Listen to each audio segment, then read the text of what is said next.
Olá, meu amor! Que bom te receber aqui no nosso podcast Viva Pra Se Amar. Toda semana um episódio gratuito para te ensinar na prática o que é amor próprio. Então já acompanha no YouTube e no Spotify para não perder nenhum. Aproveita e vai dar uma olhada nos episódios mais antigos que eu tenho certeza que também pode te ajudar muito. Quero também te convidar a conhecer o meu livro Viva Pra Se Amar, 15 Passos para Fazer do Amor Próprio um Estilo de Vida. Tá com descontão lá na Amazon e também tem em qualquer livraria do país. Te convido a me conhecer nas redes sociais, a Escola de Amor Próprio, @vivipraIsso, e o meu Instagram, @avivibarbosa. Hoje eu quero mostrar para vocês esse look lindo, maravilhoso que tá aqui da Believe Beauty Store, que tá fazendo a curadoria dos nossos looks agora pro nosso podcast. É um conjunto de alfaiataria maravilhoso, que eu amei essa cor, e a minha convidada especial também gostou. A gente já tava aqui fofocando de beleza, porque mulher é assim, né, minha filha? A gente senta, já começa a tricotar enlouquecidamente. E aí eu quero te convidar a conhecer, @Believe Beauty Store. São peças exclusivas que eles mandam para todo o país, e esse daqui eu sinto muito que já é meu. Então corre lá para escolher o seu também. Você já sabe que toda semana eu trago convidadas para cá. E hoje eu não estou sozinha. Eu tento trazer pessoas que eu acompanho, que eu consumo, que eu contrataria para ser a minha psicóloga, a minha mentora, porque eu acho que a gente tem tanta informação na internet, mas informação com qualidade nem tanto. E eu trouxe aqui a psicóloga Maria Rafarte, que é maravilhosa. A gente estava aqui falando sobre várias coisas já, sobre a roupa, sobre cabelo e sobre os desafios que a gente tem em ser mulher nos dias de hoje, né, Maria? Obrigada, com certeza, pela sua presença. Obrigada pelo convite super gentil da tua parte de me trazer aqui. Me sinto muito orgulhosa e eu sei que a gente vai ter uma pauta muito legal para debater hoje, né? Com certeza. Não tem. A gente falar sobre ser mulher nos dias de hoje, sem falar só sobre relacionamento, eu acho que ainda é raro, né? Porque parece que as relações afetivas dominam tudo. Vocês têm essa impressão? Que se a gente não estiver feliz no amor, se você, mulher, não for feliz no amor, você tá invalidada. Não é impressão, né? Isso é uma imposição cultural. Se você olhar, você tem essa imposição cultural já... Olha, vamos lá. Vamos voltar a milênios atrás, tá? Vamos voltar nos gregos, por exemplo, né? No mito que havia sobre a incompletude das relações amorosas. Os gregos, eles inventaram uma figura, que seria uma figura pseudo-humana, que eram duas pessoas ligadas pelo umbigo. Diziam eles que os Zeus um dia tinha dado um raio lá no meio, porque qualquer pessoa que não se comportava bem, para os gregos, eles levavam um raio, né? Uma raiada na cabeça. Aí levaram um raio nessa parte do umbigo, e esses dois seres se separaram e estavam condenados a vagar pelo universo a vida inteira, buscando o quê? Buscando a completude novamente, buscando outra pessoa, outro ser como aquele para se juntar. Então você veja quanto tempo a gente tem esse mito da famosa metade. Exatamente, a metade da laranja, a metade da tampa, a metade da panela, etc e tal. Quando a gente vê uma mulher colocada, e infelizmente ainda temos, né, uma mulher colocada num lugar muito diferente do que o homem na sociedade, num lugar de prateleira, num lugar de ser escolhida pelo alecrim dourado, o que você tem? Você tem uma mulher, olha só, né, que além de se achar incompleta, porque tem todo esse mito da incompletude, ela ainda acha que tem que ser escolhida. Ora, para ser escolhida, ela pensa que precisa conquistar. Para conquistar, ela tem que se adaptar o quê? Se adaptar fisicamente com beleza, se adaptar fisicamente com idade, aspas, adequada para ser escolhida. Olha quantas coisas. Se adaptar muitas vezes suportando o insuportável.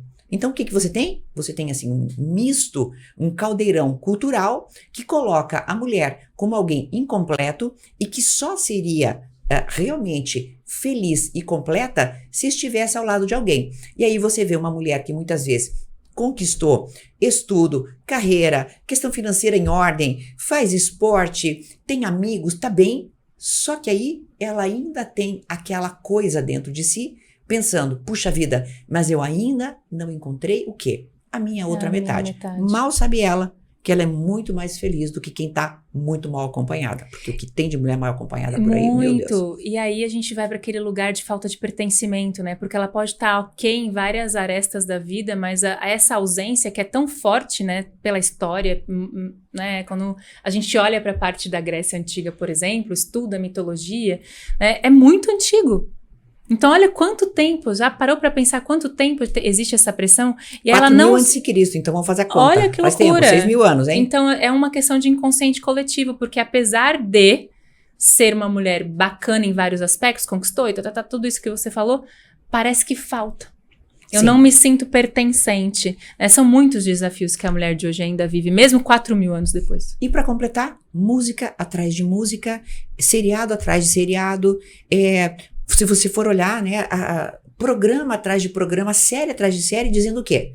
Vamos ter um par romântico, vamos estar juntos, porque eu sozinho não sou feliz, não é? Então, é complicado, sabe? É complicado você compreender e entender que sim, se você está acompanhada romanticamente por alguém, pode ser uma coisa muito legal, mas como isso depende, é uma equação que depende de muitas variáveis, e se essas variáveis não se realizarem na sua vida, tá tudo certo. Porque você tem outras variáveis na tua vida que você domina. Então, o dia em que a gente perceber que realmente há este poder dentro de nós de estarmos bem, do jeito que a gente está, sem necessariamente estar pendente de estar acompanhada, eu acho que nós vamos suspirar mais aliviadas. E aí a gente começa também a nos dessensualizar na aparência também, tá? Então, assim, dessensualizar quer dizer o quê? Você não estar pensando o tempo inteiro que eu tenho que malhar porque a minha bunda tem que ser grande, porque a minha coxa tem que ser definida, porque eu tenho que pôr silicone porque o peito é grande, porque não sei o quê, porque o meu cabelo, porque... Você entendeu? Sempre conquistando, sempre pronta pra conquistar. Exato. Nada contra, Sim. obviamente, quem tem essas opções estéticas, mas que sejam opções estéticas nossas. Sim. Não uma opção pela conquista e pela sensualização eterna, porque cansa, sabe? Cansa. E uma vez eu vi um vídeo, acho que era não sei se da Bruna Marquezine, uma dessas mulheres, assim, da mídia que são, né, estereotipadas. Sim. E que deve ser muito difícil sê-las, porque imagina o peso de não poder... Sim. Ela falou, eu me dou o direito de ficar feia. E não é o ficar feia no sentido de não ser bonita, mas é no sentido de não estar pronta para uma festa, para uma conquista, para uma foto. Aí você tá em casa, sem sutiã, com o cabelo meio bagunçado, Sim. sem maquiagem, e ainda assim se gostar. Ou ia até escolher fazer coisas, tudo isso que você falou, mas por si mesma, e não para pertencer ou ser escolhida na prateleira, né? É claro, e a própria Bruna, ela é bem criticada por ela ter feito explante. Aliás, eu fiz também, tá? Então, o que acontece? Eu vi já várias postagens em que ela é muito criticada. Porque é tábua, é isso, é aquilo. Gente, então vamos combinar. Em que mundo nós vivemos que nós temos que ter teta grande para agradar macho? Não faz sentido nenhum. Você tá entendendo? Então, você veja quanta coisa nós temos que nós, às vezes, julgamos como nossas, mas que na realidade são uma imposição social para que nós sejamos as eternas sensuais. E tem uma coisa que a gente não consegue, e eu tenho 60 anos, eu tenho assim, credencial de idoso mesmo, eu uso inclusive, para dizer isso. Nós não conseguimos ser jovens o tempo inteiro. Por mais que a gente seja bem cuidada, por mais que a gente não adianta. Não. Então, ou a gente se conscientiza de que é uma impossibilidade nós estarmos o tempo inteiro conquistando, aspas, através da sensualização, ou a gente percebe isso, ou a gente é condenada a ser eternamente infeliz. E aí vem até o nosso etarismo conosco mesmas, com nós a gente, mulheres. Porque às vezes a gente quer defender do mundo esse etarismo, mas não respeita em si a própria idade, né? Não, a pessoa que não aceita. Eu tenho uma aluna que fala, eu não aceito envelhecer. E o que não é aceitável, a gente simplesmente compreende, né? Não tem como mudar, porque a única forma de não envelhecer é morrer. Exatamente. Eu sempre digo, olha, eu não consigo parecer jovem. Então, se eu não consigo, é por algum motivo, certo? Por quê? Porque eu nasci em 63, óbvio. Mas isso é algo que me desqualifica? Em absoluto. Não. Uma das coisas que foi muito importantes para mim, mesmo que eu não tenha nada contra tintura de cabelo, as opções estéticas pertencem a cada pessoa. Sim. Mas uma coisa que me libertou bastante foi ter deixado meus cabelos grisalhos. É porque hoje eu sinto dentro de mim um empoderamento muito grande. Ele se refere a eu estar adequada do jeito que eu quero. Então não me interessa se existe, por exemplo, o conceito estético de que mulher de cabelo branco não pode ter cabelo comprido. E tem várias regras, né? O cabelo comprido, o cabelo branco, o cabelo isso, o cabelo saia aquilo. curta, saia longa. Aí tatuagem, que também é um outro probleminha para algumas pessoas, para mim não. Adorei mas, enfim, o probleminha, né? porque, Exatamente. né, sobre o que cada um pensa. Oba, né? Mas enfim, para algumas pessoas é. Então assim, quando você começa a se libertar dessas coisas, a vida fica mais tranquila. Eu usei próteses de silicone maiores do que eu desejava, porque o cirurgião colocou do tamanho que deu na cabeça dele. Nossa. E quando eu acordei da cirurgia, acordei inchada, ele disse, não, inchaço já vai melhorar. E eu comecei a não usar as camisas que eu usava antes. E isso me deixou profundamente mal durante anos. Quando eu decidi, mas eu decidi mesmo tirar, não tive a questão da síndrome do silicone, nada, tá? Então, quando eu resolvi tirar, o cirurgião disse, mas coloque próteses menores. Eu falei pro médico, doutor, faça a conta, por favor. Eu tenho agora 59 anos. Vamos supor que dure mais ou menos uns 10 anos, que é mais ou menos isso.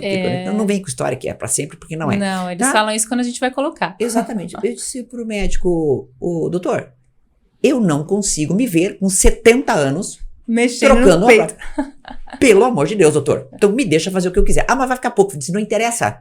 Mas não tem gordura para tirar, para você colocar. Não interessa, não tem gordura, então não ponha. Tire. Hoje, eu consigo dizer isso de uma maneira bastante, digamos, forte, e não é porque eu, em absoluto, queira dar a minha opinião sobre a escolha estética de outras mulheres. Sim. Mas para que as pessoas enxerguem que elas podem ter escolhas estéticas adequadas para elas. E tá tudo bem. Não precisa se enquadrar sempre. Essa questão preguiça. do etarismo, em vários aspectos eu quero falar, mas vamos falar sobre o silicone, eu acho interessante. Eu coloquei silicone a primeira vez quando eu tinha 20 anos. Era muito nova, né? Aí tem todo o padrão, né, que hoje a gente olha pra trás e pensa, por que eu coloquei silicone? Foi uma escolha estética que eu quis, mas... você é alta. Você não tem peito. Você não sei o quê. E aí eu lembro quando eu fui no médico, ele né, tirou o avental, eu nunca vou esquecer. Ele falou, mamãe esqueceu de fazer peito. E até ali, né, eu tava disposta a pôr, era uma coisa que eu queria muito naquela época e tal. E aí ele queria colocar, eu tinha 20 anos. Isso foi em, sei lá, 2004. Não lembro exatamente, 2003. E aí ele falou pra mim, vamos colocar... Ele mediu, eles medem, né, pra ver quanto cabe. Vamos colocar 750 ml. O quê? Em cada um? Eu lembro que eu fiquei em pânico. Gente, mas isso aqui... Eu assisto aqueles programas de plástico, é muita coisa? É muita coisa. Não, você é alta, cabe. E tava na época que tava muito na moda o peitão, né? Sabrina Boing Boing. Aquele traço aquela assim, né? prótese por cima do músculo. E aí eu lembro que eu, já apesar de não ter 1% da cabeça que eu tenho hoje, falei, não... Eu quero colocar silicone para harmonizar o meu corpo, não para ficar com peito de silicone. E aí a gente escolheu um formato, eu coloquei 300 ml na época, que ficou pequeno para o meu corpo, ficou natural, ninguém falava. Mas aí, alguns anos depois, eu tive um problema com a prótese. Eu tive que trocar, e quando eu troquei, eu coloquei menor ainda. E hoje, talvez, numa próximo movimento eu tire. Porque agora já é outra cabeça, já faz 10 anos que eu troquei, né? E por quê? Eu tava falando ontem com uma aluna sobre isso. Porque ela passou uma vida inteira com problemas com a sua imagem por ser uma mulher com pouca mama. E a gente tá num trabalho de resgate de autoestima há algum tempo. E ontem ela trouxe essa questão. Ela falou, faz tempo que eu não falo sobre isso. Esse fim de semana eu fui pra praia. Foi a primeira vez que eu pus biquíni sem bojo. E eu fiquei feliz. Porque é uma mulher de 48 anos. Que ainda precisa pôr bojo, quer pôr silicone, que põe meia no sutiã para pertencer a uma prateleira estereotipada. Isso a gente tá falando de peito, mas a gente também fala de nariz, de cabelo, de barriga, né? Esses padrões de beleza. Veja. A gente romper. Mas a gente rompe, mas será que a gente consegue se sentir pertencente? Uma coisa é você ter um padrão de beleza. Veja, o belo é uma questão pessoal. Cada um olha, sei lá, se eu olhar, essa cor aqui eu não gosto. Se você gosta, então sim, nós vamos ficar totalmente aqui relativo, discutindo se essa cor que é do fundo disso aqui é bonita ou é feia, porque isso não é uma coisa que nós vamos discutir. Cada um tem aquilo que lhe agrada mais. Nós não podemos misturar isto com uma influência cultural muito massacrante. Essa é uma das minhas bandeiras, tá? é que a gente consiga, com o raciocínio, identificar até que ponto eu estou sendo arrastada, como se fosse um arrastão mesmo, uma rede cultural que está me levando para um lugar onde eu não queria estar, ou até onde isto é uma questão minha. Poderíamos começar, que é isso que eu acho bacana, a não criticar, pelo menos externamente, a coleguinha. Já ajuda muito, tá? Já ajuda. O que acontece? Você pode ser julgadora? Pode fazer o quê? Né? Então, você pode olhar e dizer, no good, não gosto. Beleza. Mas a partir do momento que você exterioriza isso, seja no comentáriozinho na internet, seja com um comentário passivo-agressivo com uma amiga, seja como fez esse médico, mamãe não colocou peito, que história é essa, não é? Para uma menina de 20 anos. Que é isso, né? Porque tá vendendo o peixinho que dele, fisicamente, né? Que obviamente tinha problema de autoestima, né? Tava vendendo os ml dele de silicone, tá? Com certeza. Então veja, a partir do momento em que eu tenho críticas, mesmo que sejam veladas, e elas são aquelas passivo-agressivas, eu acho que isso é o que eu combato sempre, tá? Devemos combater isso, porque nós não podemos, e eu acho que isso não é justo, não podemos fazer com que a nossa opinião estética seja imposta a outra pessoa. Exato, não perfeito. É justo. Que é o que eu comentei com ela lá atrás, quando a gente começou a olhar para essa questão da mama, de como é que você acha, olha para o espelho, fica nua para o seu espelho, o que você sente quando vê o teu corpo, porque às vezes você tá lutando exatamente esse arrastão porque você tá lutando por uma causa, por uma opinião que nem é tua. Não, que nem é tua, né? E aí você compra uma briga, porque é uma briga interna mesmo, de passar mais de 40 anos não gostando do seu corpo. Sim, sim. E veja, o corpo é apenas uma das partes componentes da autoestima. A parte que deveria pesar mais é a da atitude. Perfeito. É o do comportamento, é a parte dos valores. E essa parte você consegue controlar. Essa sim, é uma variante super, altamente controlável. A da aparência, às vezes você coincide de ter o padrão estético daquela época. Sorte sua. Beleza. Mas se você não coincide de ter o padrão estético daquela época, o que você faz da tua vida? Se você basear a tua autoestima nisso. Ela né? é completamente rasa, né? É uma pseudo-autoestima, porque aí muda a moda. Se eu tivesse colocado 700 ml de peito com 20 anos depois eu teria que ter tirado, porque a moda acabou, né? A Boing Boing, a feiticeira, deixaram de ser ícones sensuais, que tem a ver com o que você falou, né? De você ter que ser uma menina. Eu tinha 20 anos. Quando eu lembro dessa história, eu falo, nossa, que agressão, né?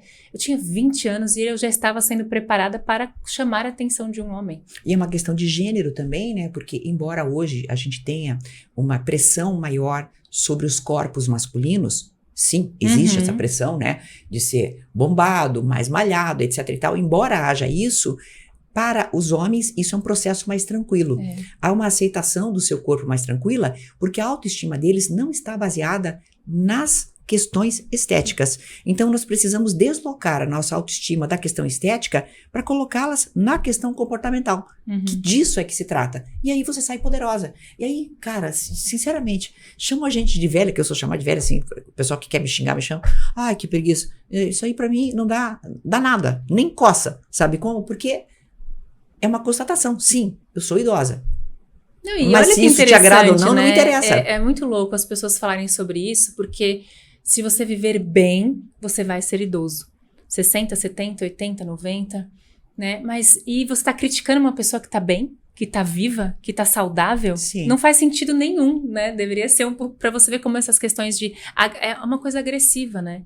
E você acha que essas críticas na internet, os haters, na família, o bullying, na escola, é uma tentativa de desviar a atenção, cortina de fumaça? Deixa eu xingar o outro porque assim ninguém me vê? Ou é só um efeito manada? Bom, a gente tem a questão da projeção que é muito estudada pela psicanálise já há muitos anos, né? Então, eu projeto noutra pessoa, como se ela fosse uma tela vazia, né? Eu projeto nela meus lixos. Basicamente é isso. Então, coisas que são minhas, eu projeto nelas. A inveja é um poderoso agente, e eu já percebi isso, né? Para o crítico, né? O crítico, o que ele faz? Ele, ao olhar alguém e de pensar, eu gostaria de ter esse lugar, eu vou dizer o seguinte, não, esse lugar é ruim e essa pessoa que tem esse lugar também é péssima. Então, o que acaba fazendo? O crítico acaba qualificando aquela outra pessoa. Então, isso eu percebo muito, tá? É um mecanismo de projeção de inveja bastante grande, tá? Bastante grande. É aquela coisa, você só vai tacar pedra numa árvore que tem frutos, né? Uhum. Perfeito. A árvore que não tem frutos, você não taca pedra. Adoro exemplos visuais, dela, né? porque eu visualizei a maçãzinha caindo não agora. Não tem que tirar dela, né? Muito bom, é exatamente isso. E aí a gente começa a entender que esse movimento de uma pessoa que tem inveja te ataca, e aí você, com uma autoestima, né, completamente vulnerável, se permite ser atacado e compra aquela ideia. Às vezes você é atravessado, né? Você é atravessado por aquela coisa específica que te é dita naquele momento específico. Então, o que a gente tem que fazer? Tem que trabalhar muito para que esses temas não nos atravessem, né? Para que esses temas não sejam tão vitais para nós, para que nós não sejamos atravessados por eles. Então, vem toda uma questão de autoconhecimento e você saber quem você é. Então, de verdade, para você ficar imune a esse tipo de crítica, o caminho, ele é um pouco espinhoso, mas quando você chega lá, é muito bom. É muito libertador, parece sempre repetitivo, porque esse é um podcast de amor próprio, então a gente sempre fala sobre tudo aquilo que vem de dentro. Sim. É amar a sua vida, o conceito de amor próprio raiz, e não do tipo postar uma frase motivacional, um amor próprio comercial, né? E aí, eu falo, as pessoas que eu trago aqui, a cura sempre está no autoconhecimento. Sim. E eu acho que as pessoas, às vezes, elas esperam uma pílula milagrosa. Igual emagrecer. Eu passei por um processo de emagrecimento muitos anos atrás e eu lembro que quando as pessoas me perguntavam, elas se sentiam frustradas quando eu respondia. Eu fiz reeducação alimentar, comecei a sair do sedentarismo, fui tratar as minhas emoções, né? Era meio triste. Puxa, que pena, né? Que não era aquela injeçãozinha famosa, né? Caramba, como assim você não foi emagrecida, como uma aluna fala? E aí você entende que esse caminho ele é espinhoso porque é um processo de mudança. Mas eu acho que é tão libertador que eu já tive nos dois lugares, né? Nesse movimento da mulher na prateleira. E que hoje que se conhece e não precisa aceitar a crítica que é passivo-agressiva, né? E aquilo mexer comigo. E eu consigo ver que o processo não é tão espinhoso. É muito mais espinhoso ficar nesse lugar, aceitando esse tipo de manipulação externa. Contudo, você só muda quando a dor de ficar é maior do que a dor de mudar. Uhum. Então, cada pessoa tem seu momento de mudança. Então, às vezes, a dor de ficar fica tão forte que não dá, tem que... Eu tento mudar. Enquanto a dor de ficar for menor que a dor de mudar, não é o momento ainda da pessoa para mudar. Perfeito. É aquela história eu costumo dizer que os incômodos, eles ficam tão fortes que eles te libertam dos acômodos. Com certeza. Né? Com certeza. E é o famoso chutinho na bunda. O que falta na tua vida para você se despertar? Né? E eu não acho que é o processo de autoconhecimento como obrigação, mas acho que como prazer, né? Para você entender mais sobre a sua profissão, sobre o seu corpo, sobre a sua beleza, como lidar com a inveja, porque ela não acaba. Não, veja, a inveja, ela é basicamente um mecanismo que busca destruir a coisa e o possuidor da coisa, tá? Então, eu tenho inveja de você, eu digo, pra que ter um podcast se ela poderia ter um programa na televisão? Uhum. Então, o que eu estou fazendo? Como eu gostaria de estar no seu lugar, eu desqualifico, seja você, seja aquilo que você tem. Eu desqualifico a coisa e o possuidor da coisa. Então, isso é um processo do invejoso. Como é que eu faço para me libertar desse processo? Né? Eu começo a colocar aquilo que é do outro e aquilo que é meu. Então, eu olho e digo assim, quando eu consigo identificar isso, eu digo, ela está me dizendo isso? Você não tem um programa na televisão, por exemplo. Uhum. Ela está dizendo isso porque ela está falando mais dela do que de mim. Perfeito. E aí a gente se liberta. Ficar pensando que inveja é uma energia negativa, desculpe, mas isso é colocar as coisas muito no plano do pensamento mágico. Eu digo isso para todos os meus pacientes, já faz muitos anos, tá? Então eu coloco muito dentro do pensamento mágico, e aí o que eu faço? Eu simplesmente não coloco em mim a responsabilidade de repelir aquilo que está acontecendo. Você perde a autonomia, Sim. né? Você não tem controle. a gente tá aqui agora e tem pessoas assistindo que talvez tenham pensamentos como esse em qualquer sentido, sobre mim, sobre você, sobre o cenário, e a gente não tem controle. Se for só uma coisa magística, a gente vai cair dura aqui no chão agora? Ninguém Não tem dá. o poder de fazer isso conosco, tá? Eu acho que tudo depende do poder que você dá. Sim. Né? A partir do momento que você acredita, né, aquilo, eu tô dando crédito que a inveja existe, me faz mal e Sim. me machuca, e é por isso que eu não sou feliz. E olha que eu sou toda mística, e eu concordo exatamente com isso, porque não tem como eu colocar tudo na mão da energia, dos cristais, da oração. Porque eu acho que a gente esquece que muitas vezes nós estamos aqui. Nós somos agentes de mudança da própria vida, tá? Eu acho que a autonomia é o maior precursor desse autoconhecimento, né? Da gente sair da prateleira, da gente se libertar dos padrões do cabelo, como a gente estava falando, da gente poder entender que, as pessoas têm inveja, não têm controle, isso é problema delas. Sim. E também da comparação, né? Que por conta desse boom de falar sobre o outro, de olhar para o outro, principalmente em tempos de rede social, a comparação se instala. Eu escuto muito das minhas alunas que se comparam e que mesmo com esse tipo de estratégia ainda não conseguem se libertar. O que você falaria para as pessoas que têm a comparação como um exercício diário, Maria? Eu, em primeiro lugar, não tenho nada contra essa menina, mas eu quero falar do exemplo da Sandy. A Sandy foi para Paris com seu marido, muito felizes, e na semana seguinte anunciou seu divórcio.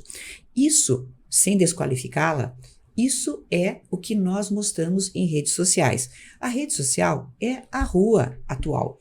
A rua de antigamente era um lugar em que você saía arrumado, de mão dada com a sua família e tal, para ver e ser visto. A rede social é isso. Então, com raríssimas exceções, é claro que você só vai colocar o seu melhor ângulo, a sua melhor situação, a sua maior felicidade, o seu momento de sabedoria.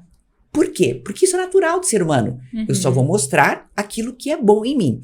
Então, só isso já faria com que nós duvidássemos, tá? De 80% das publicações, tá? Se as pessoas soubessem o que é trabalhar com rede social, né, Maria? Pois é. Aí, os outros 20%, sim, são pessoas mais bonitas do que você. Sim, são pessoas mais felizes e mais ricas. Olha, 20%. Ai, meu Deus, o que eu vou fazer com isso? A vida é assim. Sempre haverá pessoas mais bonitas, sempre haverá pessoas mais felizes do que você. O que você faz com isto, o que é? Olhar para dentro de você, ver algumas pessoas como modelos a serem alcançadas, por exemplo, modelo a alcançar, por exemplo, de prosperidade, um modelo de trabalho, e dizer o que eu, dentro das minhas possibilidades, posso fazer para que eu possa dar o meu melhor para que eu seja uma pessoa melhor. Não precisamos chegar àquele ponto de achar que tudo é fake. Não, mas vamos combinar. 20%... A maioria tá tudo certo. E é engraçado porque eu também recebo, acho que por ser uma mulher que tá nessa fase de transição dos 30, né? Eu faço 39 esse ano, né? Então, a gente atrai um público similar, né? Eu percebo muito isso, assim, na troca de público, né? Da internet. As mulheres me perguntam muito sobre como lidar com esse movimento do atraso, né? Eu sou uma mulher de 38 anos que tô solteira, não estou casada, não tenho filhos. A gente estava falando agora há pouco aqui nos bastidores dessa questão do etarismo, congelar ou não congelar óvulos, é por mim, é pela pressão. Sim. E as pessoas me falam muito, né, dessa bolha do, será que eu tô atrasada? E aí uma menina me mandou um direct um dia falando que ela tem 29 anos, tá terminando a faculdade de medicina para começar a se preparar para residência. Ela fala inglês, ela conseguiu o carro dela, ela tá bem estruturada na família, mas ela não casou, ela não tem filha, não sei o que. Então ela tá focando tudo no que falta e trazendo isso um relógio. Como que eu lido? E eu falei, o lidar com o tempo é muito relativo para mim, pelo menos, assim, quando eu olho para essa questão do que regra é essa? Pois é. Aonde tá escrito? Sempre há tempo para tudo. Sempre há tempo para tudo. Nós precisamos focar nos nossos comportamentos, voltando a dizer, e não nas escolhas que outras pessoas eventualmente façam por nós. Focar nos nossos comportamentos. A título de exemplo, mas tudo bem, eu sou psicóloga e comecei o meu curso de psicologia aos 39 anos, com uma filha de 9. Então, veja, tá ali. Hoje eu não sou conhecida mais como advogada, eu sou conhecida como psicóloga, mas olha a transição de carreira aconteceu. E uma pessoa pode fazer a transição de carreira aos 50, aos 60, não interessa. Não interessa. Então, isso só para falar da carreira. Para falar de atrasos em geral, vamos entender uma coisa. Onde está a regra de que você tem que seguir linearmente algo que uma régua social mandou? Antigamente a gente tinha aquela coisa, tem que casar até os 20 e poucos, porque tem que isso, depois tem que ter filho, aí tem que ter o casalzinho, né? Quando tem um tem que ter o outro. Etc. Então, tem que. Vamos romper isso e perceber que a nossa autoestima, ela tá baseada nos comportamentos, pessoal. Eu só posso dizer isso, é o tempo inteiro. É isso. Baseie tua autoestima no comportamento que você vai ver como a tua vida vai ser mudar. melhor. Eu sempre falo exatamente isso, que amor próprio é o sentimento que move a tua vida. E autoestima é o comportamento de quem se ama. Quando você age sem autoestima, é porque você não tá nutrindo sua vida de afeto. Você tá se baseando pelo de fora. Acabei de gravar aqui um episódio falando disso, do vazio que a gente busca preencher fora. Com coisas, com pessoas, e que nunca acaba, porque falta esse olhar interno, né? E aí a gente começa a entender que todas essas pressões, elas são brigas que a gente compra. Sim. E escolher as brigas que a gente quer comprar, né? Porque cada um tem... Eu tenho questões, você tem questões. Eu acho importante falar que a autoestima, escolher como se comportar, não vai deixar a vida perfeita. Porque eu acho que as pessoas também têm um pouco dessa ideologia de que amor próprio, quando eu me amar, eu vou isso. Não, vão ter dias estranhos, vão ter dias ruins, mas é isso que é ser humano. Mas acho que quando você tem acesso a isso, as suas emoções mais nocivas, você tem ferramenta para lidar com elas, né? Com certeza, isso a gente, né, denomina inteligência emocional. E aí, quando você percebe que a felicidade está encapsulada em momentos que você pode estar vivendo nesse momento, agora, já, você fica mais tranquila. Uhum. Se você coloca a felicidade sempre ali na frente, né, como se fosse uma vara de pesca que tem um fiozinho e tá ali escrito felicidade, mas a felicidade tá sempre na frente, nunca tá junto comigo, eu sempre vou achar que falta alguma coisa. E aí não entro nesse esquema que é tão gostoso de autoconsciência de que aquele momento é um momento legal. Exato. E tá tudo certo. Porque eu acho que as pessoas confundem muito felicidade com euforia também, né? De achar que estar feliz é estar sempre no auge. Festa, balada, viagem, dinheiro, tudo muito. E às vezes eu pelo menos, eu tenho um conceito de felicidade pra mim. Quando alguém fala de felicidade, me vem cheiro de milho cozido em casa. Porque eu lembro da minha avó fazendo. E é uma memória afetiva que me dá felicidade. Comer milho. Olha que acessível, né? Então, não vai me fazer a mulher mais feliz do mundo, mas os momentos felizes, eles fazem parte do nosso dia. E eu acho que isso também faz parte de se libertar dessas pressões, né?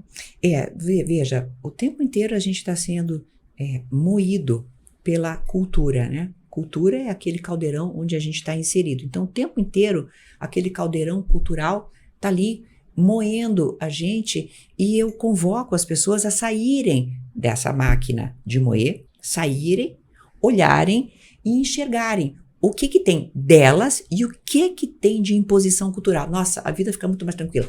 Você fica mais distante, sabe? Você fica mais frio, mas é bem melhor. Eu percebo isso, assim, das alunas, comigo, e no processo de que o amor próprio, que eu chamo de amor próprio como guarda-chuva todo, mas que é a inteligência emocional, que é você trabalhar autoconhecimento, ele distancia a gente dessa... Como você falou, desse arrastão. Sim. Porque eu acho que a gente escolhe mesmo, né? E a gente, eu vou colocar tanta energia numa batalha que eu nem preciso, eu não preciso provar. E eu acho que essa coisa da inveja, dos padrões, da prateleira, que é tudo meio interligada, faz com que as pessoas, elas se comparem, e por isso eu acho que existe muito entre mulheres. Você acha que as mulheres se julgam muito? Somos educadas para sermos rivais. Somos educadas desde pequenas para sermos rivais, para apontar o dedo para a amiguinha, para dizer que ela é feia, para apontar para outra, dizer que ela não se comporta de forma decente, para apontar para outra isso, aquilo.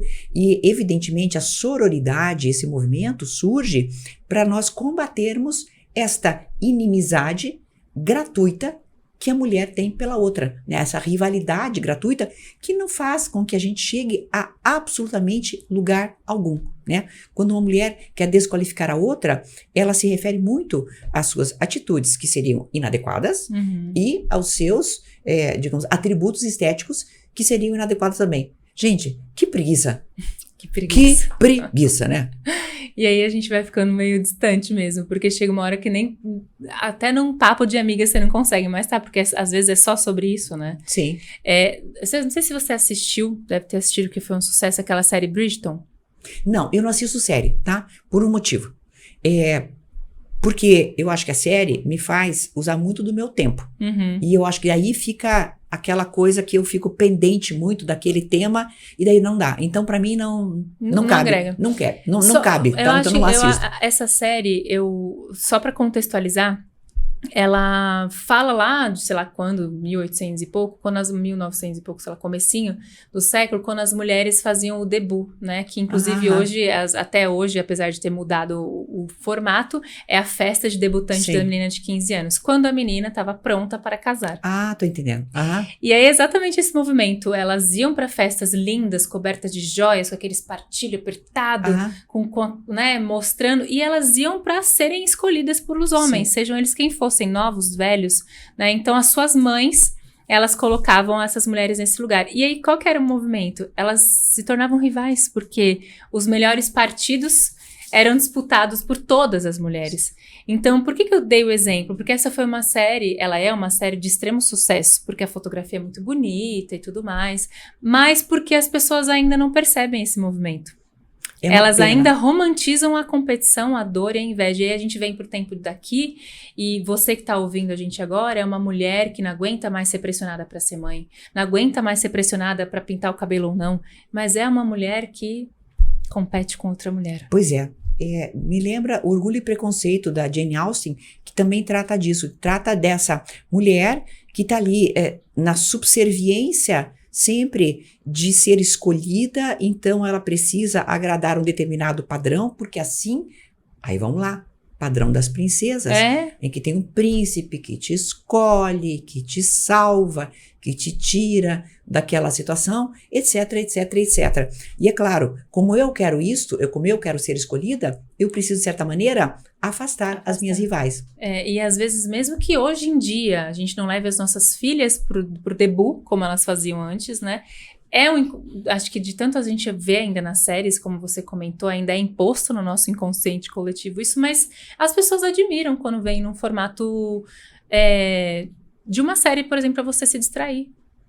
E isso vai alimentando, né, o padrão. Eu assisti aquele filme Priscila, a Priscila Presley, né, o filme no cinema. E eu saí de lá extremamente incomodada. Não que o filme seja bom, tá? O filme não é bom, eu não achei. Mas eu saí incomodada. E aquilo, sabe, me deu uma coisa ruim. O que era?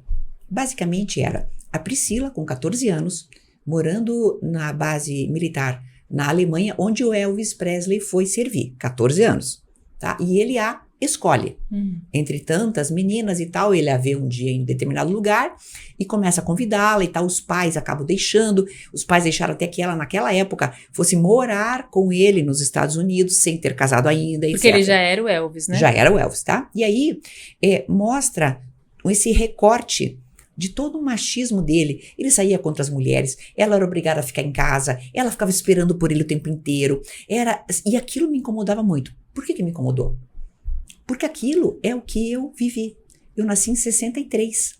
Então, eu vi homens tratarem mulheres exatamente desse jeito. E vi mulheres serem aconselhadas por mulheres mais velhas exatamente do jeito que passou no filme, que era para elas se acomodarem. Só que você veja que interessante, aquilo me deu um gatilho gigantesco, porque eu, na época, normalizava isto. Na época, eu entendia que realmente uma mulher deveria esperar que um homem fizesse tal coisa, que ele poderia, que ela não poderia, e isso era muito normalizado. Mas, gente, a gente está falando de 60 anos atrás, 50 anos atrás. Não estamos falando, assim, de uma coisa que aconteceu na era glacial. É agora. Né? É agora. É complicado você mudar todos esses paradigmas. Mas sim, a gente pode eu acho que a arte serve para isso também. A gente pode usar a arte também para se incomodar. Para dizer, peraí, por que isso está me incomodando? Sim, por que isso não me representa mais? Exato, e a gente pode dar aquela virada. E aí, depois que eu saí do filme tão incomodada, aí eu acabei achando que o filme era bom, porque eu pensei, essa mulher, porque ela é produtora executiva, falei, ela quis dar esse recorte, a Priscila. A Sofia Coppola, acho que é a diretora, elas quiseram dar esse recorte, que eu, quando assisti, não gostei, porque era um recorte que incomoda. Incomoda é quase bastante. Uma forma de você protestar, né? Porque você assistia aquilo e fala, nossa, por que ela tá ali? Exato. Suportando, sabe? Esperando que o Alecrim Dourado voltasse lá das gravações. Não levava ela nunca junto. E as pessoas romantizarem como amor. Que lindo! Ela cuidou dele quando ele isso, quando ele aquilo. E a gente tá falando de um nome conhecido, mas isso acontece como a gente comentou lá no começo do nosso papo. As pessoas ainda se rotulam por não estarem em relações, por não pertencerem de alguma forma, mas existem mulheres que, por medo de ficarem sozinhas, por precisarem segurar todos os pratinhos, vivem em lugares, relações de extremo abuso, de dor, de manipulação, né? E isso cada vez mais fere o feminino, a idade, a saúde, tudo, né? Tudo. A dependência emocional, que é um tema também bem interessante, ela está na raiz dessas anomalias todas. E ela está na raiz do quê? De uma autoestima muito rebaixada, de uma noção de que eu mereço pouco, logo eu tenho pouco, logo eu me conformo. Ou, está na raiz também, que são duas coisas muito parecidas, na raiz daquela mulher que é criada para ser cuidadora. Então, a mulher que é cuidadora, ela pode mudar a pessoa. Pode dizer, não, peraí, eu vou mudar. Eu sempre digo, vou colocar um casaquinho, né? Você olha o cara, sai a primeira vez com ele é mal vestido, né? Tipo, na tua opinião. Você fala, não faz mal. Daqui a pouco, com o tempo eu dou um jeito. Vou dar um jeito. Ele vai se vestir melhor, ele vai cortar o cabelo dele. Ou seja, você já tá pensando em fazer do homem um projeto arquitetônico no qual você faz uma intervenção. Oh, meu Deus, que preguiça. Que preguiça. É um exemplo disso, não tem como não pensar. Não sei se você acompanhou, foi a Maíra Caro de Thiago Nigro. Sim. Não tem, você falou, eu vim na cabeça. Mas como ela é Nutri, ela é obrigada a emagrecer o cara, né? Vamos combinar, porque ele é o cartão de visita dela. Né? Eu lembro que ela fez um post, ele só se vestia de preto, era uma comunicação dele, né? Da persona dele na internet. E aí ela fez um post que ela doou todas as roupas dele e mandou comprar roupas novas, sem ele saber. Maíra sendo Maíra. Pausa dramática. A gente continua daqui. Não, porque eu acho assim, ela é uma pessoa que tem, eles dois, né, alcançam milhões de pessoas. Agora parece que ela tirou as redes sociais, ela tirou, né, não sei se vai voltar, não voltou, eu não acho lembro. Que tirou. Mas não é nem sobre a crítica, é estratégia, não é nenhuma criticar ela como mulher, mas me preocupa porque são referências, né, que as pessoas pegam, os modelos, sim, né, e aí você vai para um lugar de controle, de maternar o teu marido, e isso na vida real não funciona tão bonito quanto nos 80% da rede social que a gente tá vendo. Exatamente, pôr o casaquinho, que ele amou tanto assim, perder todas as roupas. Exatamente, né, pôr, né, uma pessoa daquele jeito, mesmo que seja só simbolicamente, na tua imaginação, né, por daquele jeito, dizer, olha, no futuro ele vai ser assim, assim, assim, é um dos maiores erros que uma mulher pode cometer. Em especial, se ela vai fazer isso com as atitudes dele. Ele é malandro agora, mas eu vou fazer com que ele mude, eu vou fazer com que ele seja fiel, eu vou vigiá-lo, eu vou colocar, como eu já vi tantas pessoas fazendo isso, né, colocar aplicativo para saber o que está acontecendo no celular dele, rastrear carro, gente. Nossa, que trabalho. Que trabalho para manter essa pessoa na sua vida. Que preguiça. Você sabe que uma vez eu fiz um vídeo muitos anos atrás falando sobre traição e foi a primeira vez que eu recebi haters. Porque eu coloquei que a gente tinha vários pontos sobre traição e um deles é quando você fica com uma pessoa que já tem esse estereótipo e que você acredita que pode mudar. Essa prepotência de comigo vai ser diferente. E não é, né? Então a gente sabe, tem os padrões de homem, de mulher, mas aqui o público é majoritariamente feminino, que você sabe que a pessoa já tem esse caráter. Veja, não vou dizer que o perdão não seja uma coisa necessária e uma coisa que pode acontecer. Não vou dizer também que as pessoas erram o tempo inteiro. Mas o traidor serial, vamos combinar, né? Ele já está com aquilo dentro do DNA. Já está com toda uma dopamina voltada para ter prazer nessas escapadas. Isso não muda. Não muda. Não. E não muda principalmente porque ele não acha que é errado.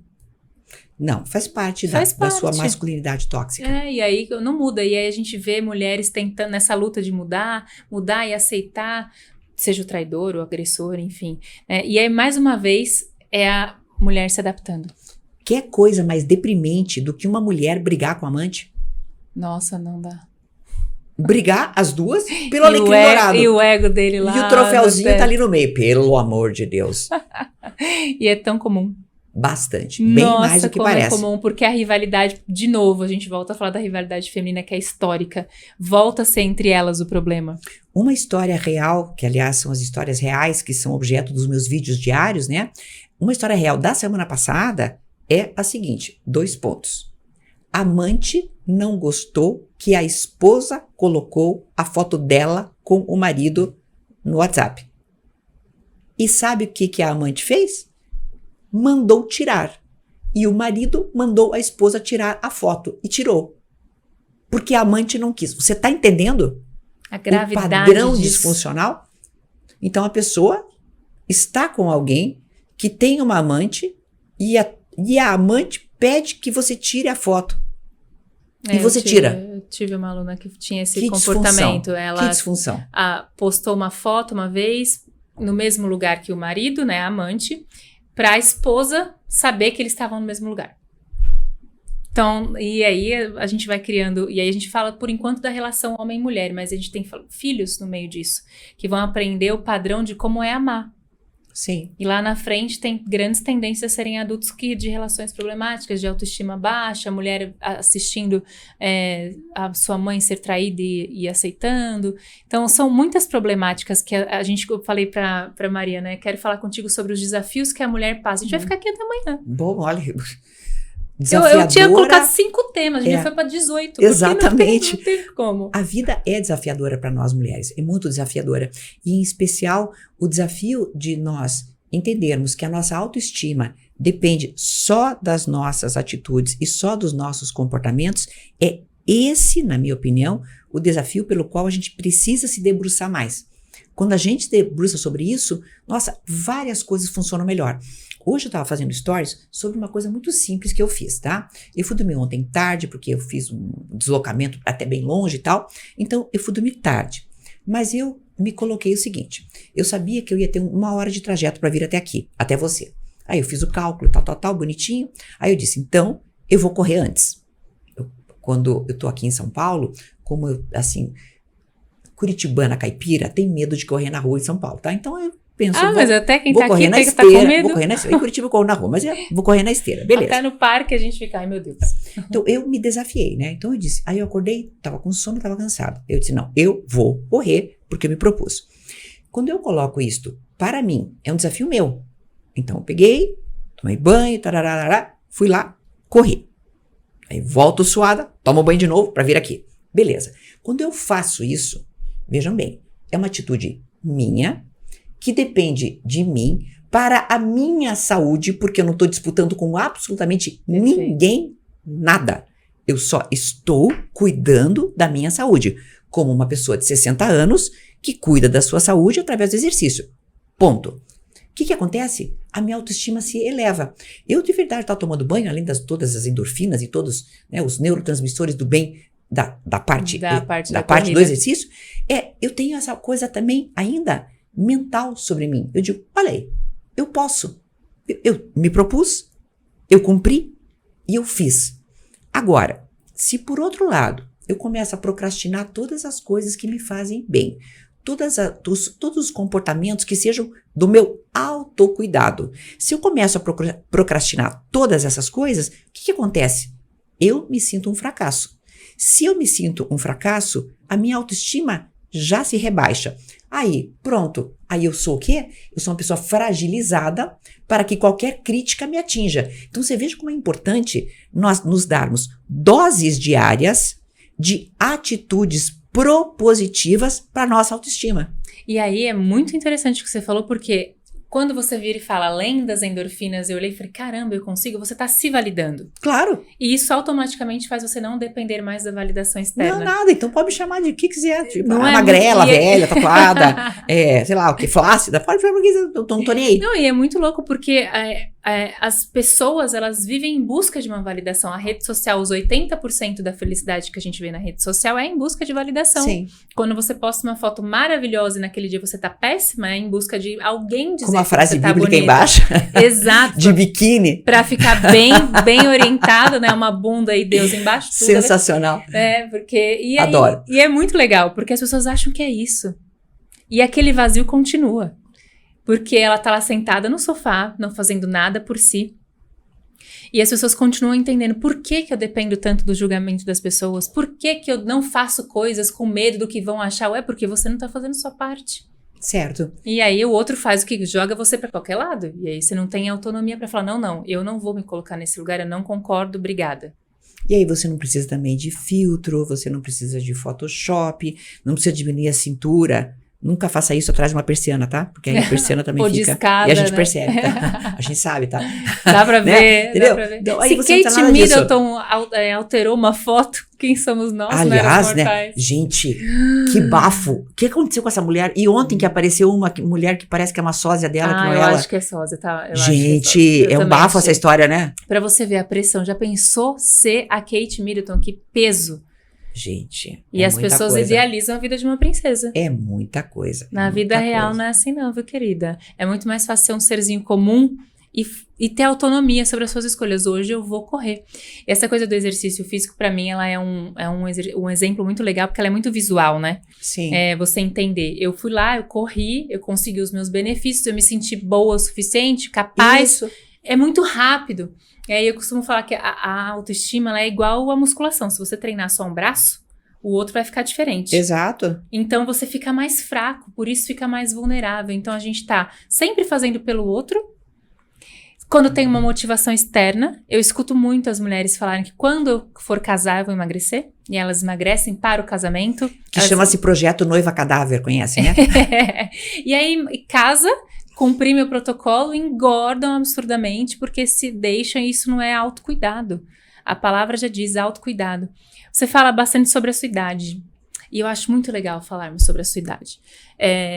Porque ela é uma idade que, se Deus quiser, eu quero chegar.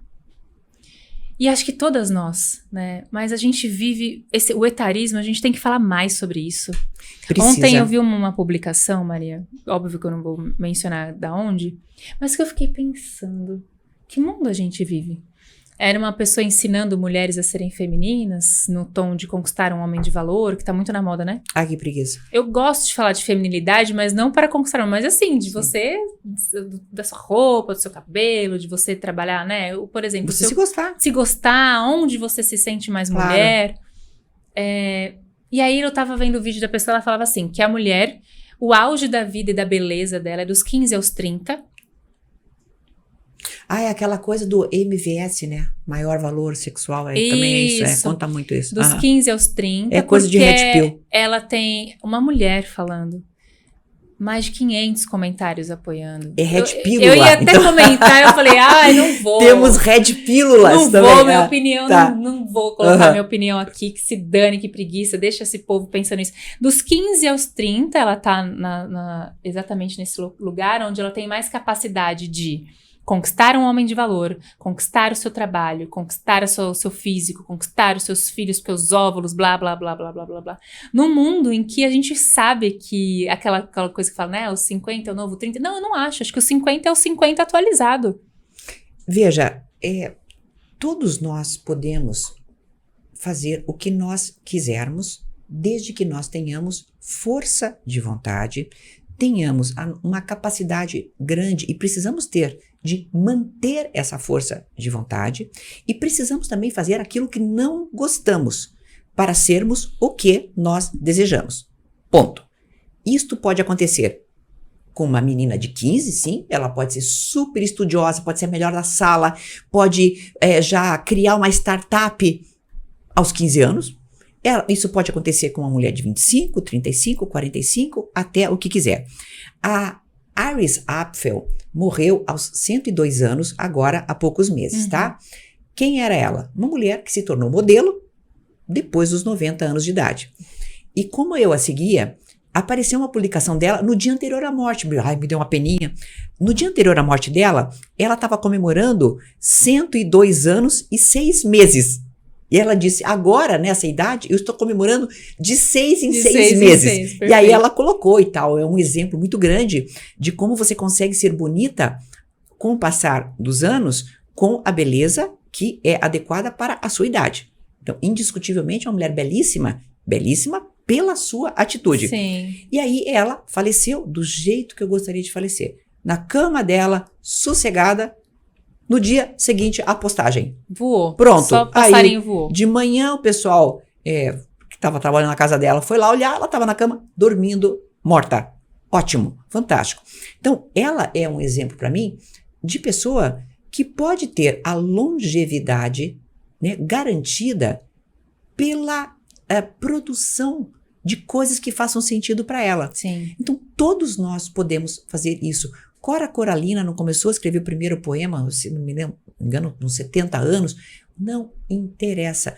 Todos nós temos essa capacidade. Todas nós também, todas nós mulheres. Então, essa história de dizer que o teu valor é pela idade, o etarismo é um dos preconceitos, todos os preconceitos são burros, mas o etarismo é um dos mais burros, porque o etarismo é universal, então não tem como você se excluir da categoria idade, porque idade todos possuímos, então já começa por aí, é um negacionismo burro, porque ou você falece ou você envelhece, não tem outra alternativa. Não, e eu acho que isso... e aí vai de novo de você comprar as suas brigas. Você ser uma mulher que acredita, que tá lá, por exemplo, usando o exemplo dessa publicação, acreditando que era até os 30. É a mesma mulher que no dia seguinte manda a pergunta falando, eu estou atrasada e agora? E aí a gente volta lá pro começo, cada um tem o seu tempo de despertar pro seu processo. E às vezes, esse movimento do processo, da vida, mudar de carreira, mudar de cidade, mudar o visual. Sim, né? sim. São descobertas que mantêm você vivo. E às vezes a gente não tá pronto para novas descobertas. É justamente você estar maturando, né? A maturidade que faz a gente olhar para a vida. Quem nunca fez aquela pergunta, se há 10 anos atrás eu tivesse a cabeça que eu tenho hoje? Sim. E a tendência, tal, não é? né? E é a gente evoluir. Então, eu acho que... Você acha que o etarismo que é burro, concordo com tudo com o que você falou, mas ele ainda existe porque, de novo, a gente cai na competição, na rivalidade? Vamos ver, na raiz de tudo está a negação da própria morte, tá? Como a morte é muito dolorosa para nós, seres humanos, que simbolizamos a morte, então nós inventamos vários estratagemas para podermos explicar uma vida além desta nossa. Então, isso é um negacionismo muito grande, porque morrer é algo que causa sofrimento, né? E aí vem todas as questões religiosas tentando explicar aquele mundo maravilhoso no qual estaríamos depois dessa vida terrena que seria tão terrível, tá? Então, já começa por aí. O negacionismo faz parte da simbolização do ser humano. Nós, infelizmente, com o machismo, nós conseguimos piorar esse negacionismo, porque além de nós falarmos mal da morte, porque a finitude é dolorosa, nós agora falamos mal do envelhecimento, que é parte das etapas até a nossa morte. Então você veja, tudo aquilo que já fazia parte de um processo natural de conscientização de um ser que simboliza, nós conseguimos piorar, porque agora nós dizemos que essa etapa não é de sabedoria. Essa etapa, que seria o envelhecimento, não é boa. É uma etapa ruim. O que é bom, o que é? Novo, sob nova direção, escrito lá no bar, não é verdade? É a embalagem nova, novo produto. Então, nós estamos valorizando numa sociedade do descartável, daí nós vamos para a liquidez de Bauman e tudo mais. Então, o que a gente faz? A gente valoriza o novo, como se dentro do novo estivesse aquilo que poderia estar perfeitamente dentro do velho, com a embalagem do velho, e tá tudo certo. É muito louco, como a gente às vezes olha muito para esse arrastão que você falou e não consegue parar para pensar 5 minutos. O quanto está sendo influenciado, entendeu? O quanto isso faz parte de mim, o quanto isso não faz parte de mim. Envelhecer não é o máximo, porque vamos combinar, eu tenho uma conta na minha cabeça, mais ou menos, eu acho, porque eu me cuido, etc, sei lá, 95 anos, por aí, acho que é por aí mais ou menos, né, o que eu vou ter de vida. Como eu tenho 60, então são mais 35. Então, já dizia um poeta, que eu agora não me lembro o nome dele, mas ele dizia assim, cada minuto de vida nunca é mais, é sempre menos. Então não vamos agora romantizar o fato de estarmos próximos da finitude. Não vamos romantizar, porque também é muito melhor você estar na outra ponta, certo? Beleza. Mas, já que é inevitável, por que não fazer deste processo um processo com saúde física? E saúde física, hoje nós sabemos, né, que depende muito da qualidade de vida nossa. Não estou negando as doenças, mas estou dizendo que eu posso fazer a minha parte com alimentação e com exercício. Por que eu não posso também ser uma pessoa propositiva? Uma pessoa que ainda faz sentido na vida das pessoas. Uma pessoa que ainda traz coisas boas para outras. Tudo isso eu posso fazer. Nada disso afasta o fato de eu estar mais próxima do fim. Mas me deixa ainda uma pessoa que tem muito gás para queimar. Uma pessoa que acorda de manhã e fala, hoje é um novo dia, o que eu vou fazer de bom pelo meu dia? Eu posso fazer. Que não fica parado esperando, né? Eu lembro que o meu avô brincava, que é uma coisa do pensamento mais novo, né? Dessa atualidade, mas de ser uma pessoa que envelhece com qualidade. Antigamente, da mesma forma que as mulheres lá do filme da Priscilla Presley aceitavam coisas, também era imposto. Meu avô tinha 77 anos e ele falava, eu tô só esperando a parca me levar. Ele falava brincando, né? Mas era um ditado que virou piada, né? Quando o meu irmão tá doente, tá só esperando a parca levar. E era uma coisa comum, as pessoas morriam mais cedo. Sim. Envelheciam-se, a minha avó com 60 anos era uma vozinha gordinha do óculos. Minha mãe tem 68 e é pra frentex e mudou de carreira agora. Então, a gente precisa olhar que também dá pra ter novidade dentro do que já é visto. Com todos os dias. Toda certeza. Todo dia, quando você acorda, todo dia, tem uma caixa do lado da tua cama. Uma caixa imaginária, uma caixa de presente. Um pacote ali, como um laço. Você pode escolher. Você pode levantar e ir direto pro banheiro e não abrir aquela caixa. Você pode abrir aquela caixa e tá uma coisa maravilhosa, que é um presente e faz com que aquele dia seja maravilhoso, ou você pode abrir aquela caixa e ter um cocô.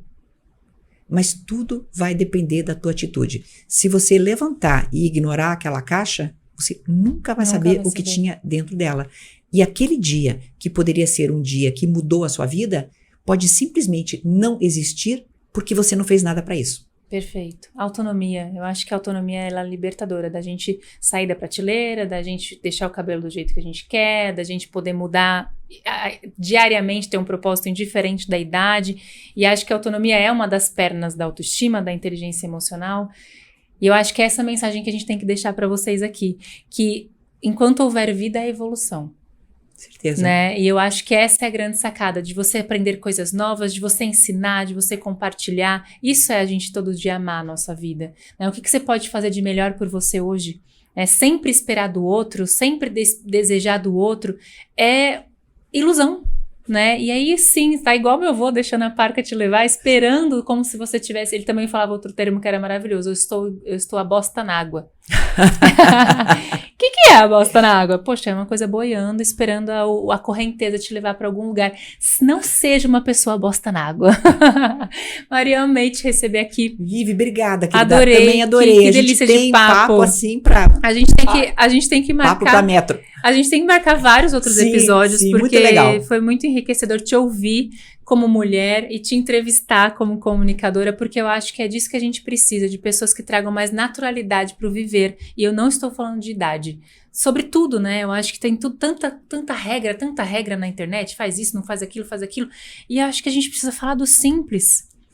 Vivi, obrigada, você assim é sensacional e esses temas, eles são super propositivos, então é isso que a gente quer fazer com que as pessoas façam deste mundo um lugar melhor, com certeza. Gente, espero que vocês sigam essa mulher maravilhosa, é @Maria Rafati. Maria Rafati, isso, Maria Rafati 1, né? Acho que você coloca na descrição ali tudo, né? Aparece. Os Coloco. perfis e tudo mais. Eu vou colocar os links aqui certinho. Tem cursos bacanas também de inteligência emocional, de um monte de coisas, acho que vocês vão se divertir por lá. Dá pra gente se cruzar várias, a gente tem que sentar pra conversar várias coisas, e vou deixar pra você de presente meu livro. Ai, que bacana. Pra você levar para suas Ótimo. seguidoras, depois você conta se você gosta de ler, se você quiser ler. Obrigada, É meu diário, tem todo o meu muito movimento bacana. de como eu descobri o amor próprio e como isso virou o meu propósito de vida. Ai, que bacana, querida. Obrigada. E espero que você goste, foi um prazer te receber Obrigado, aqui. prazer meu, tá? Prazer Gente, total. semana Obrigada. que vem tem mais e eu espero vocês por aqui.